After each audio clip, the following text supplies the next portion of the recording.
Magandang araw po. Narito na po ang magiging lagay ng panahon ngayong araw ng Miyerkules, July 10, 2024.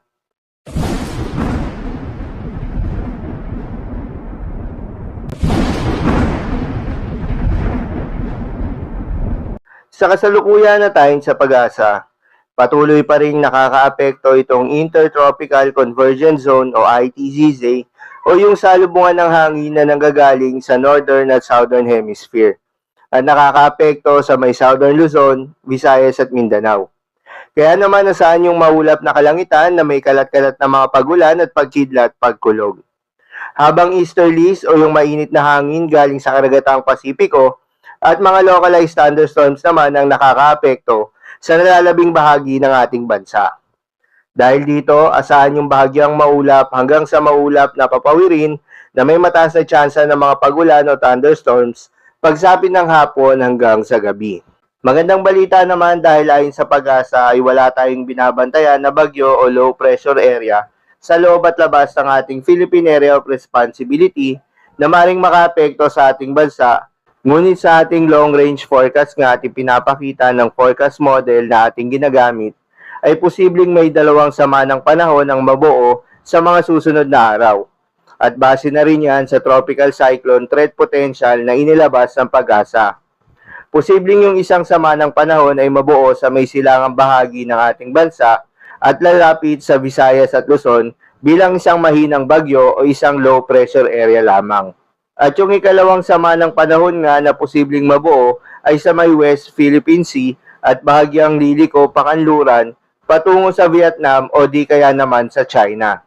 Paalala lamang, itong mga nasabing forecast ay posible pang magbago, kaya naman nating babantayan na magiging development ng mga ito kung matutuloy o hindi.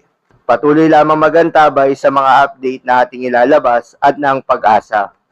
Dahil nga sa epekto nitong ITZZ, asahan ngayong araw ng Miyerkules dito sa Metro Manila, Calabarzon, Mimaropa, Bicol Region at Western Visayas ang maulap na kalangitan na may kalat-kalat na mga pagulan at pagkidlat pagkulog. Posible ang mga pagbaha o pagguho ng lupa dahil sa katamtaman hanggang sa kung minsan ay malakas na pagulan.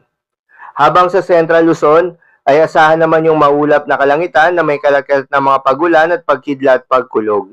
Dulot naman niya ng easterlies.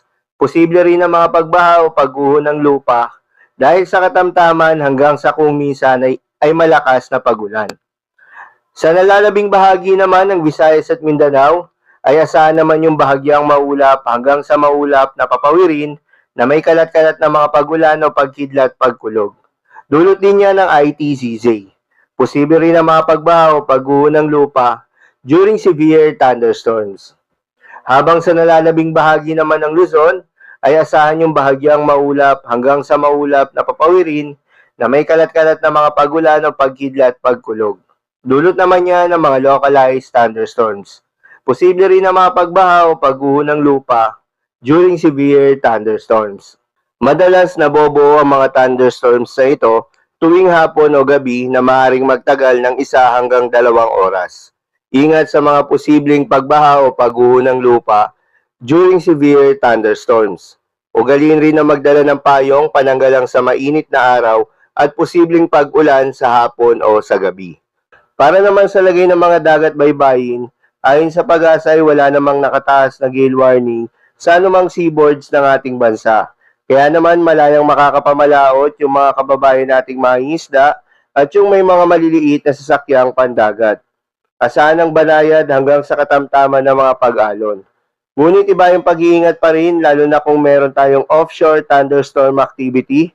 Asahan pa rin yung mga tsansa ng malalakas na hangin at kaakibat nito ang bahagyang pagtaas ng mga alon. So, yun lamang po para sa lagay ng panahon ngayong araw ng Miyerkules. Keep safe everyone.